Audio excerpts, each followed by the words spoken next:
Welcome back to Capital Talk. All this week, we are shedding light on the issues. We're not going to let the burning issues go away, because that's what we do. We put them out there, and you make the call.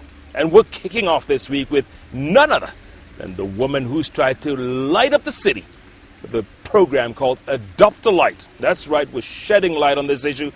Esther Passaris is holding nothing back. She's calling it like she sees it. So, Esther. All right, wait. The sixth person who should be fired. Oh, okay. Yeah, I remember the sixth person is Alfred Mutua. Oh, I'm tired of all the blunders he makes. I mean, seriously. And if Obama ever intends to visit Kenya, we better fire him before he comes in.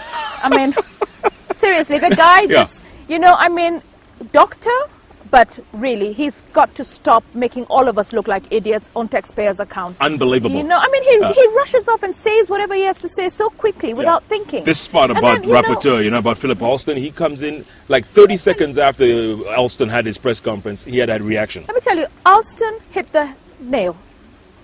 Proper. Waki, I have so much respect for that man because he did it right, I really think Kenya, it's about time. If we can't manage our affairs, we get someone who we pay to manage us. We're going to lose less money. We're going to create more jobs. We're going to have more funds to reinvest in the country. Seriously, if we cannot do it ourselves, let's just get someone else to do it. Yeah, just like we have a foreign coach for a football team, right? Maybe a foreigner to run the country. Let me tell you, my grandmother, surprisingly, we were just sitting down and she lives in Machakos and she's Kikuyu, but she lives in Machakos and she's lived there for many, many years. And we were just talking and she was saying she is so angry. She really wishes that the British were back. And I was like thinking, colonialism was bad enough, but she feels that we're going nowhere. We are stuck in reverse. But I feel as an independent state, we do have good leaders. But the only way we're going to get the good leader to come out is if our institutions get to be strengthened. I agree with some of the leaders when we say don't go personality based. But unfortunately, our institutions are personality driven. When I think of the police commissioner, somebody asked me the other day, the police commissioner, so who do you think is going to replace him if he's going to go? You want him to go? And I said, yeah, I want him to go because I know from experience that Ali is not a nice man. He's extremely arrogant. All right. He threatened me when I was doing Raila's campaign material. He was totally partisan.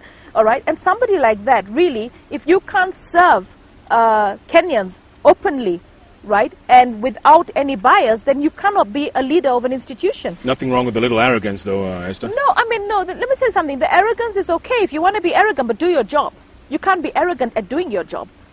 I think that there are a lot of people that have been victims of the Mungiki crime related incidents, and they feel that, wow, Ali was great in that respect. Fine, but I also feel that in the same light that there's another part of Kenya that has lost their loved ones without proper explanation. But the thing is, Jeff, who is Ali's number 2, number 3, number 4? What we have is Ali and the PR exercise, Kiraithe. All right, we've managed this government properly. The person and the PR, the person and the PR. Everything is PR. We have to get to a situation where we know that there's Ali and there's 10 other people. Every province has got somebody who's actually in the face of the media and he's doing a good job. Let me ask you this, Esther. Someone was saying the other day, look, Kenyans are so ungrateful. When Ali came into the picture, crime was at 99%. Nobody could walk around this. You couldn't walk around with this gold chain that you have on your neck. Ali cleaned house, and this is the thanks he's getting. Let me tell you, how did Ali clean house? Let me relate it to my own business, okay? One, I went to the police station 3 times to report incidences of theft, incidences of crime, all right? They came in, they dusted, they did all their thing, never heard from them again, all right? It takes so much effort. There is no follow-up, there is no follow-through. My neighbor had a robbery, all right? At the end of the day, my askaris caught that robber. We handed him over to Spring Valley Police Station. What happened 3 days later? The robbers were released, no charge, okay? And they came back and beat up my askari, okay? So for me, my maid who has had something stolen, all right? She doesn't even want to go and report. I know people who've probably even been raped who don't even want to go into a police station. And you want to blame Ali for that? No, I'm going to blame Ali because he's the father, he's the head of that institution. He's got to break it down, get the right people in force and tell us. There's a time he launched something for rape on Mombasa Road. Again, the PR exercises. But the thing is, what do we know? What do we know about walking into a police station? I mean, the thing I remember most every time I walk into a police station is the urine smell. You know, the policeman who doesn't really have the time for you, okay? I mean, it's crazy. You really need to get those institutions to be so receptive that people want to walk in there and talk to them. I had 10 people arrested by a Parklands officer, all right, for actually breaking down, City Councillor Passaris breaking down my billboards in the middle of the night. Within 4 hours, they were released without charge. Now, for me, when you have a police institution that is actually partisan, that actually decides because Esther's ODM and these are her boxes and she is helping Raila become president or want to become president, we should actually not serve her. That's where he went wrong, where the police force was not able to not only serve but also stay one. You know, I mean, really, it's fine that he drops tear gas on us when we go on to demonstrate, but not to license us? I mean, come on, the reason why this country is where it is because we demonstrated.